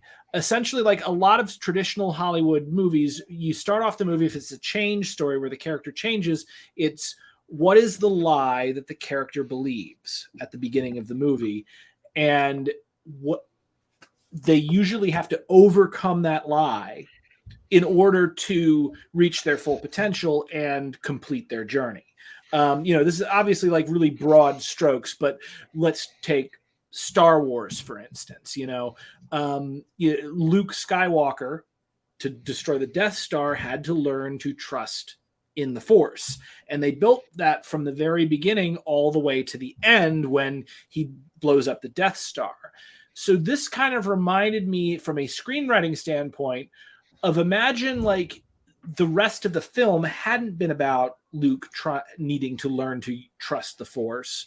And then all of a sudden out of nowhere, Obi-Wan Kenobi comes in and says, trust the Force, Luke. And then he doesn't. That was kind of how the ending, and that was the one thing that I really didn't like about this from a craft of writing standpoint. And I felt that either it was a result of incompetence, or more correctly, because so much else within this movie was so heavily competent, it was the result of cut scenes, that very key scenes that mattered from a screenwriter's perspective, but other people who aren't as studied in stories as we are made executive decisions to cut key scenes that led to that buildup at the very end. So it's a craft of writing issue as opposed to a story, like as opposed to like an overall story issue. Well, Bobby, I don't know if you have something. I got some thoughts, but I think what's interesting is that you said overcoming a lie there, Mm-hmm. right? And what's unique about Herbert's kind of assault on the monomyth, which BZ was alluding to earlier, is that Paul isn't trying to overcome a lie; he's trying to exploit one. Mm-hmm. And I think maybe it's a function of you not having read the book, and I don't mean to sound elitist or like snobby as I'm saying that. I'm not looking down my nose. It probably is a function of me not having read the book. And that might be a weakness of the film, because I've read this book like 3 or 4 times. But I think it's interesting to not have Paul be the hero who overcomes the obstacles. Mm-hmm. And instead, he's kind of he's angry at his mother at one point. It's this one teenage scene in the movie where he says, "You've made me a freak." So, I love that, by the way. When we have these fantasy stories, which are great, I love them. I consume a lot of them, where the hero overcomes all of his obstacles. I think it's interesting and dark that Paul can't overcome his place in the breeding program and can't overcome the predestined place for him in the Dune galaxy. So I think that it made you angry is good in that case. Well, it did. So it's good and it isn't. Yeah. Deconstruction is important. One of my favorite series, which I've been bugging BZ to watch, is Hunter x Hunter, which is a deconstruction of the shonen genre of anime. And it's badass and better than Game of Thrones, especially the last couple of seasons. But like the point is that like from a story mechanics kind of perspective here, if you're telling a story where your main character is a deconstruction of the traditional monomyth, that's great. You can totally do that. But if you're telling it in serialized Hollywood movie format, there's still certain skeletal structural things that have to happen for the story to be as satisfying, usually. Now there's times that that doesn't happen. Another great anime series I would say is JoJo's Bizarre Adventure, which the first season of JoJo's Bizarre Adventure breaks every rule of storytelling whatsoever, but it, for some reason that I cannot identify, it's still intensely fulfilling. But here's the thing. If you had to take that show in, which I haven't seen, and judge it on a standalone episode, see, I'm so excited because I'm so tired of, I realize that they exist for reasons and there's tried and true, but the adherence to the formula of what makes a good screenplay and stuff. I can see why it's followed sometimes, but at the same time, I'm really excited about that this had a sort of quieter and like a smaller scene. It was a knife fight was the climax of this film, not the and Bobby and I talked about too, like how Denis actually restrained himself from having a scene where there were two armies running at each other, and just as they're about to, you get that dumb shot, and then a whole bunch of fights. There's an explosion, just takes over the screen, they leave. Okay, so great. You just reminded me about the knife fight at the end, which I loved, by the way. I thought that was a very well choreographed fight. But yeah, okay, that's my point though. So like the knife fight. What the fuck does that mean? Who is the guy that Paul is fighting and killing here? This might have, and again, this gets to where I think the strength, or I'm excited about it. I can get how people, I'm not going to discount anyone for being like, yeah, it didn't really vibe with me because they're taking risks, but I really do appreciate that, like, this movie will reward you if you rewatch it, and it will certainly you will be rewarded if you go read the book. But it is in the movie where what happens is Stilgar gets bested by Jessica. She like flips over. She's got him, the leader, by the knife. So Jamis just invokes the culture of the Fremen, is like, you're not allowed to lead us, and you just got beaten by somebody. It wasn't even about that she's a woman. So I'm challenging this whole idea that we don't just kill them and take the water from their bodies. So that's really what that was. It was a Fremen cultural moment. And again, this is really elaborated on in the book. And it's again, you won't, in the movie standalone, the significance of that won't stand out. But Paul, what he did there was really prove himself to the Fremen. Yes. So exactly. So we as an audience need to understand that. And the way that we understand that is that we establish that towards the beginning of the film, Paul has a flaw. And if you took that Paul from the very beginning of the film and you put him in that fight, he would lose. Well, what's interesting about that fight choreography in that scene specifically is if you watch it again, right? Paul uses the same moves that Gurney uses on him in the training scene to best Jamis, where he has the knife to the guy's throat. So maybe I didn't make that connection, but then again, it should have been a little bit stronger there. And it's not just simply about the external. It also has to work on an internal level, on a character level, on the way that you perceive the world. So when I'm talking about, like, by the way, when I'm talking about like screenplay structure, and it's not so much in the sense that you can't follow this like a formula to try to say, this is the way you tell a good story. What the structure exists for, what the craft of writing a film exists for, is you write a film and you hand it to someone and they read it and they're like, I'm not getting the ending here. And they can't really articulate why. That's when you go back to the structure. When you have a problem in your script and you can't understand exactly what it is and you don't know how to fix it, then you go back to it. Because oftentimes humans, in the same way that we are evolved to experience a musical chord, like a chord progression, and to find a certain chord progression satisfying to hear, in similar ways, certain story progressions are more satisfying than others on average. Unfortunately, screenplay structure has been abused, because what happens is that executives who've been really good at selling, I don't know, soda or washing machines get put in charge of a movie studio. They read one book on screenwriting. They read Save the Cat. And then they go back and they're like, okay, do it like this. Do this thing, follow this formula, and we will have a successful movie, because ultimately it's fear-based decision-making guiding art, because they're creating a product. And it's killing their minds. But my point is that, like, as a writer who has been doing this for decade and a half, 2 decades now, You know, there is like, I can look at the work of another craftsman and go, oh, the wheel is not looking right to me. And that's essentially my objection here. And I feel like with a few more scenes, it would only be a couple of seconds added to the runtime. You could have built up to that fight in such a way that the fight was memorable enough for me to remember. Well, let me ask you, Brent, as just an audience member of the movie, would you have objected to it being 20, 30 minutes longer? Oh, hell no. Yeah, that was my biggest critique of the movie, is it could have used that, because like I said, there's a lot they didn't tell you and more they could have shown. Right.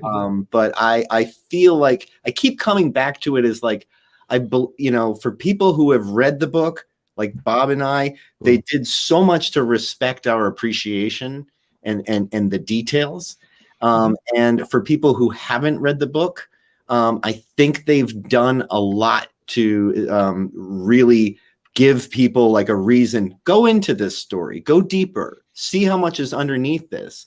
And I promise you, like, this first movie, everything you're talking about is a weakness. I think if you think of this as like, this is half of a movie. So it's the full critique of it on a structural level. Did they set up things that will pay off? And does Paul's arc make sense? Because if this is Paul's arc, we're like, here. Yeah, he's right.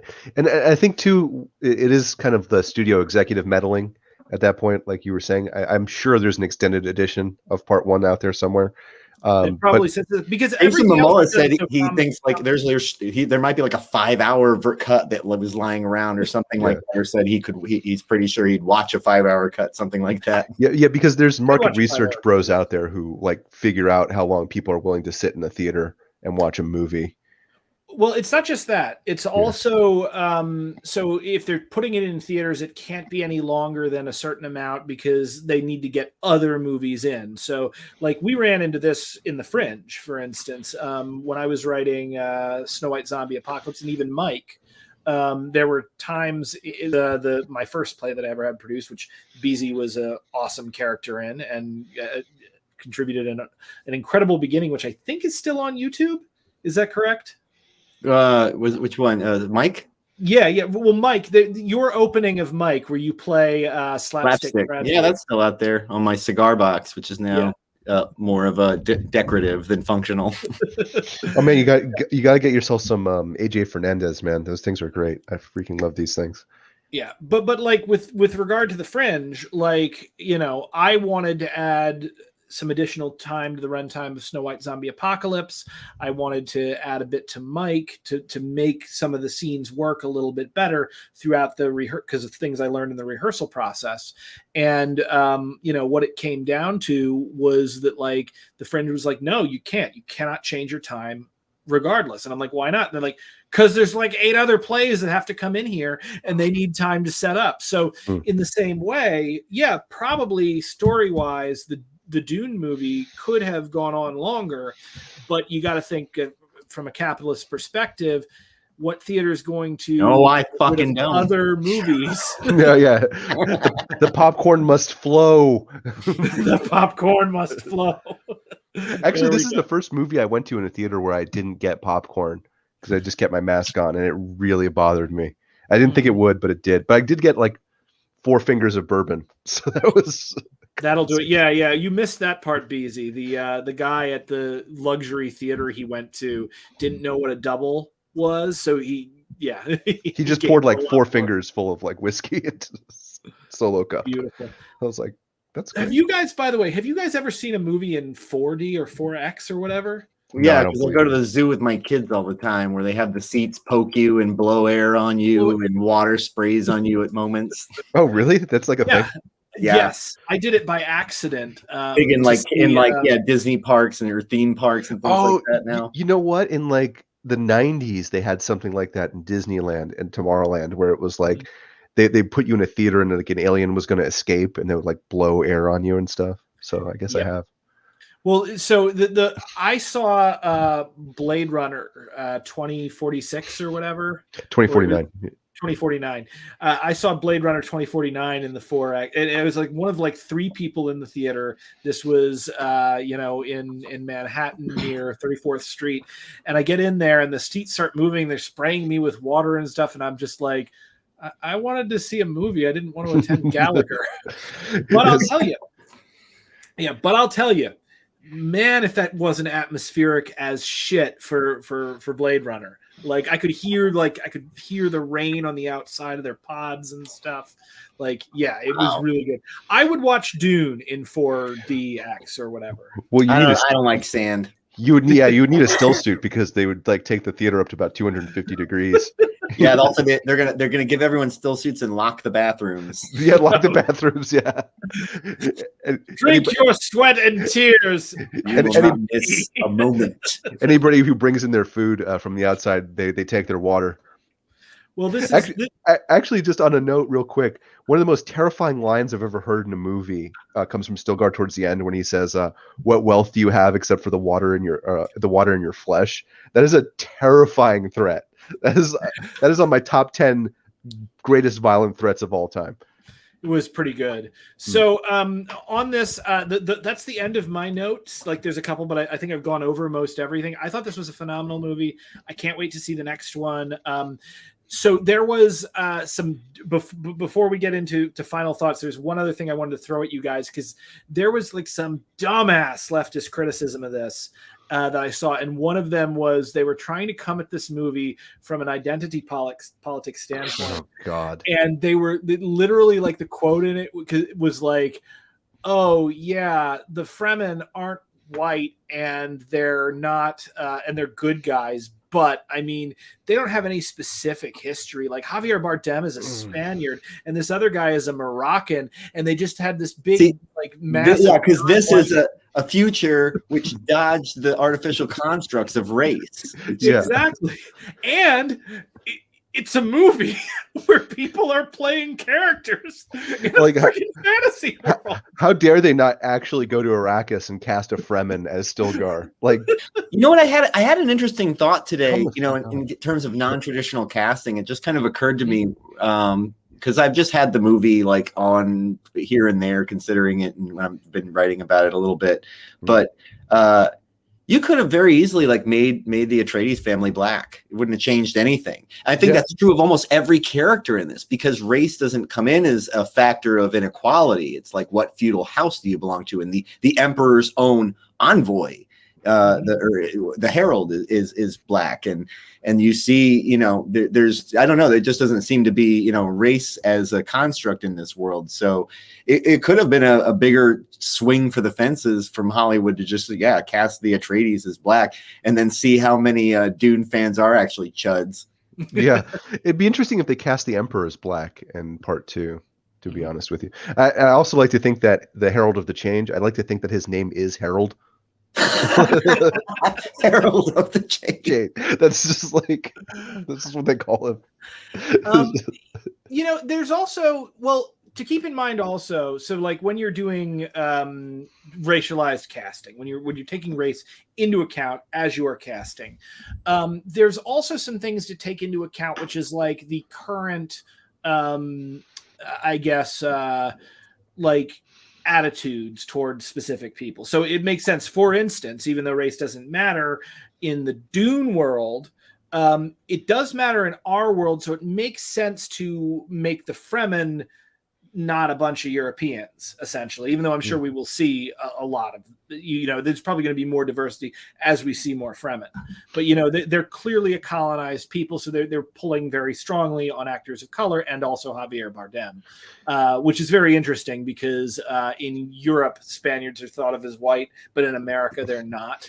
So that was another thing that I was just like, wait, are you mad? Are you saying that Javier is white, or are you not saying that in this weird... I think it works especially well in this one compared to the 84 one, because I was watching clips from the 84 one the other day, and almost all the Fremen actors in the 84 Dune are white.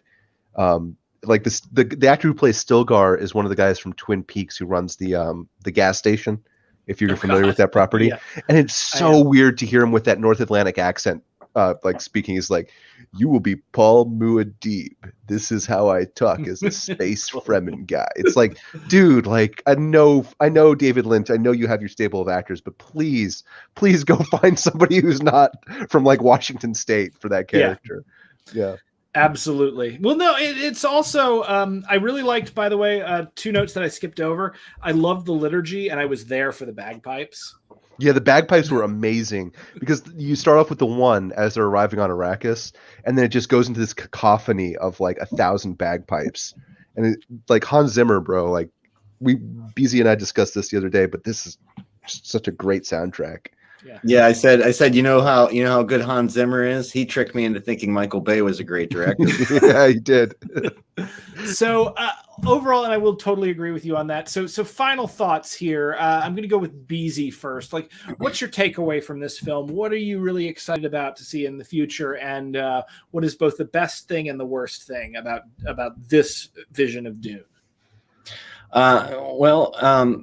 I'm excited for the future, for the full arc of Paul's story to be out there for people who aren't aware of it and where it goes, because that's what got me really excited about this story. It wasn't that it was just, oh, wow, this monomyth with this has an interesting skin to it. So yeah, I'm really excited personally to keep going forward through the books. And one of the most fascinating things about the books, and I don't think I've read a lot like this, is how the God perspective it is. It's not like Game of Thrones where it's like, it's all this character, what they know. You get to know everyone's thoughts in the room. Mm-hmm. But it's still really tight. He doesn't get off into a lot of tangential explanations. If anything, that's a critique of him. And what was the second half, the good? Yeah. Where do you think this film was the strongest, and where do you think it was the weakest? I think that what I keep coming back to is, what I think is the strongest can easily be its weakest is how much it shows and doesn't tell. And I'm just someone who really appreciates that, as someone who likes to rewatch things and be rewarded by details I didn't see the previous time. And I'll tell you, every frame of this film, to use the cliche, is a painting. And every moment of score is absolutely gorgeous. And there's really nothing gratuitous in it, and nothing that wastes your time. And so I realize that that's why I'm really interested in non-book readers' takes on this, and where they found things frustrating or lacking in the story, because, I won't have that experience I just read the book for the first time like a month and a half ago. So it's really fresh in my head. And as a book reader, I was really happy with it. And I think everyone who takes the movie in and then reads the book, they're going to find that they like the movie a lot more and rewatch it again with all the book knowledge in their head. All right, Bobby, same question. Best and worst of Dune, in your opinion? So the best is definitely the cinematography and the way he framed every shot so lovingly. Like, this is amazing. Even the overhead of the city and every planet. I wasn't conscious that I was looking at CGI like I am a lot of the time when I see movies now, and it's just like an orgy of CGI like budget just being thrown at the screen to try to keep my attention. They told a beautifully done human story with fleshed out characters that each had like their own quirks and different ways they interacted with each other, which is super rare in a hyper commercialized culture industry that we live in now. The only things I didn't like about it, where I will concede it may be a weakness for people that haven't read the books to get some of the background. And the only thing I did not like about this movie was that I have a prejudice against 1990s style world music. So when they would do the chants, not the Sardaukar throat singing, but like the loud tribal shouting. I flash back to like 1995 and like that awful trend for like a minute. So it takes me out of the movie a little bit. Some lady in the desert yelling. Yeah, it's just like Jesus. I guess it could be a weakness too that it doesn't like the way it ends is a little cheeky. And BZ said this yesterday, where they actually, the last line of the movie is, "This is just the beginning," and it's just like, you are so lucky you got greenlit for a sequel, bro, because this could have turned into a million movies from the mid 2000s that didn't. But I'm glad it did. And if Warner Brothers is smart, they will, recognize, if there's an HBO series about this, there is so much deep lore that could be executed very well. Yeah. Exactly. And this is a property, if they take care with it and treat it with respect the people who have kept it alive and made it the cultural like keystone, or a science fiction keystone, which is the people who bought and loved it. Then I think they'll be set to have a property that's going to serve them pretty well for a long time. And seeing that, I would hope that success leads to other quality adaptations. And Bob and I both, like you're admonishing me for not reading Hunter x Hunter or watching Hunter x Hunter yet. Yeah. Bob and I both agreed this is on a masterful adaptation that meets the bar that The Expanse set, which is by far the best book to adaptation of TV. Yeah. By the way, I have the first book in The Expanse. I am reading it. Do it. Because I've got. I'm writing a sci-fi short story actually right now. And so I'm wanting to get more into sci-fi. Mine is about space ghosts. Coast to coast? I'd love to hear about it. Yeah. Ghosts in space. Coast to coast? I don't believe in that kind of crap. Yeah. Moltar. I just played the Brat Show for my kids for the first time the other day. God, that's back when Adult Swim used to be good, but that's a whole nother stream. I love where it's so interesting to hear that, because that's where your kids are. Because right now my son is challenging me to Pokemon battles with his stuffed toys. So parents, don't let your kids try Pokemon. Get them on drugs instead. Well, I'm sure that was you introduced them to it. My wife actually introduced him to Pokemon. Yeah, that's your fault. So. Yeah. Don't go easy on your kids when they play Pokemon as a lesson. Crush them and teach them the value of overwhelming force. My son also, like, he doesn't play Pokemon, but he will make a motherfucker cry in Uno. We got Uno. I didn't know they added this at some point because we got a new Uno. There's a swap hands card where, like, you drop that and you get to, okay, give me your. My son Dominic, his strategy that he came up on his own, he'll just sit there and be like, I'm taking a card. He'll just take cards. And he's got this fan that keeps growing. And then as soon as you say Uno, he's like, swap hands. Oh, damn, that's Dominic is the dominator, man. The dominator. Oh man.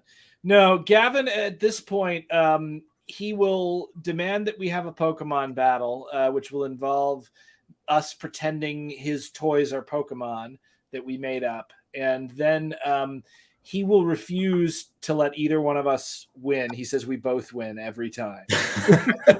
Oh, that's adorable. Yep, don't let the Nintendo Corporation find out about that. They'll send Starter card to your house. Oh God.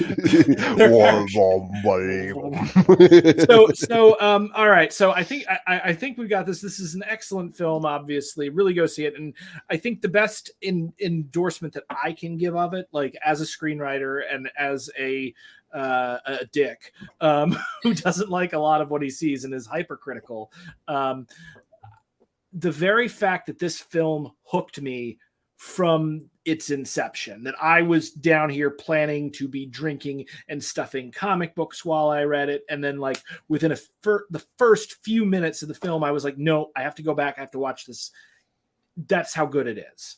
And how good this is. I said the same thing where it's like, I don't think it kept coming up without me coming in like, hey, I'm going to do this whole Star Wars versus Dune thing. But I kept seeing these echoes where I'm thinking about how gripping the opening of Star Wars. It's one of the most, it's one of the things that I think grabbed everybody, like the way that whole franchise opens with the first film, that scene, the chase. And this had that same like wow factor for me. And when the title came up, it was just like, yeah, but it's so much more like with everything with Dune versus Star Wars, there's just real themes behind it and real thought and something a lot more intelligent and relevant. Yeah. There is a level of depth to Dune that Star Wars simply does not have. The first couple of Star Wars films, and really the first one and maybe Empire, like they caught lightning in a bottle, and clearly they weren't able to replicate it, and Disney hasn't been able to replicate it. No. So maybe this could be a big win for WB, because they certainly have been sucking when it comes to their DC films. So well, the great thing about this is that you know, this is kind of the distinction between like high and low art that Adorno would have talked about, where Star Wars is kind of just meant to be consumed. And you know, it gives you a good time. I love Star Wars, don't get me wrong. This is the way, Baby Yoda, all that good stuff. But Dune is art that entertains you, but it also uplifts you and makes you think. So it's another reason I'm super glad that it's actually popular right now. Dialectical. It is in a way, it is dialectical. Yeah, correct. Yeah. And I'm curious, have either of you taken in the rest of Denis Villeneuve, his canon? I've seen Blade Runner, and oh god, there was another one that he did. Oh, so he did Blade Runner as well. No wonder. Yeah, 2049. And I never saw Annihilation, which is Annihilation. That's the one. I haven't seen that. The movie, liked it. I really recommend Arrival. It was so not what I was expecting, and that movie blew my mind because that was a really cool movie. Had, you know, the core conceit of it, that like language can you know, how we communicate changes what our brains are capable of, and how they actually work. That resonated with me from like a lot of things I had been reading at the time, and the deep message of it, and I had a real sixth sense moment, you know, at the end of that film. And I haven't felt that since The Sixth Sense. And this was on a much more deeper level. So this director, I'm just behind him 100% after this. I was already a big fan and following avidly, but now I just can't wait to see the rest of his career. Yeah, he also did I never made the connection because I didn't look or care who the director was when I came in, but immediately, like, the thing that I was thinking was Blade Runner 2049. The by the way, fun fact about Arrival, the character, the image of that is ridiculously close to the Buddhist symbol for emptiness, which you can see if you go on my channel where I have my Sunyata the Void video. The thing that I haven't, that's the Buddhist symbol for emptiness, and the video I think is subtitled "Nihilism is Good," actually. But yeah, so I found that to be a really nice touch. Okay, great. So everybody, let's plug your pluggables. Bobby, you can go first. Where can people find you? I'm the Mustache Mafia channel on YouTube. I have a SoundCloud that is sadly neglected, and I'm Mustache Bob 2 on Twitter. If you are Mustache Bob 1 and you are listening to this, get in contact with me. We will fight. There can be only one, and I will be the one. Definitely follow these two guys. If I rip this and put it on my channel, Brenton's great, and BZ is doing great work with his investigative journalism. Absolutely. BZ, you want to go?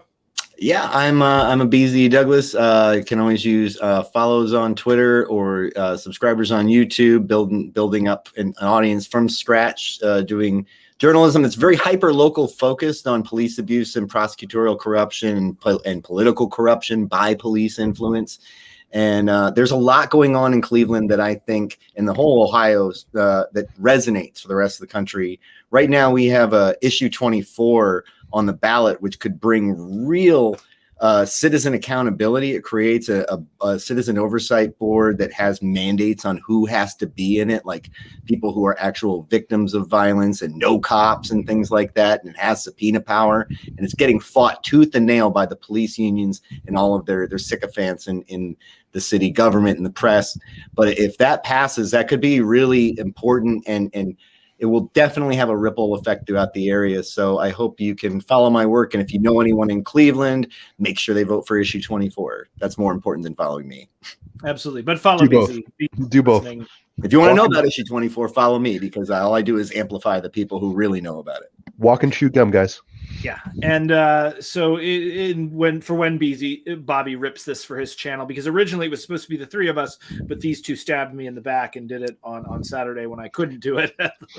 My name is Brenton Lengel, poet, playwright, Ringo nominated comic creator of Snow White Zombie Apocalypse, and also my new series Durruti Shadow of the People, which is fully funded on Kickstarter, and people are still pre-ordering. So search DURRUTI on Kickstarter, and you can get yourself a copy of Durruti #1. This is going to be really big. Robert Evans plugged it on Behind the Bastards, which has like almost 100 people have now come on. Do you have his address to send him a nice special copy and everything? I have Sophie's address actually. That'll be good enough. Yeah, so I'm gonna send something to Sophie's thing. But no, you should actually send one to her and Robert, and maybe a complimentary one to just give a guest, and maybe he'll give it to and say, give this to your next guest too that you think would like it. Maybe he'll give it to him and they'll plug it there, and you can machinate. That's a great idea. I'll also probably send him a machete of some kind, unless that could be wrongly interpreted. I don't know. How many people does he like it when people send him machetes? I think he does. Well, I know he's going to be particular about his machete, and I'd have to get him a really good one. or you know what? You might just send him bolt cutters that are engraved. So he does want bolt cutters. You can always use extra bolt cutters. Just have them all over the place. Tops Knives if you're buying tactical swords and knives. Tops Knives. TOPS. TOPS.com. All right. This is now a QVC shopping podcast. So check out Darude. You can still pre-order it, even though the Kickstarter is over, and the copies of Snow White Zombie #4 will be hitting shelves. And by the way, just preview of Swaza #4. Oh, well, that was ruined by my stream. It's being ruined by Darude. It's ruined by the Darude stream behind me, and the fact that my my green screen effect, it ruins all. I have no shame about the room I live in. I had like such a nice set for so long, and then I had to move out of that room and into my new room, and I just haven't had a chance to set up the set. So it's green screen for a little while. At least now the camera has not decided that it's more interested in my background than me, except right at the beginning. All right, so cropped out. You can't see my little homemade link shield that I made for my son's costume one Halloween. That's pretty badass. All right, so from me, Brenton Lengel, with Insurrection with Brenton Lengel, to all of you, I will catch you all on the flip side. It's like I'm Tupac. I am not.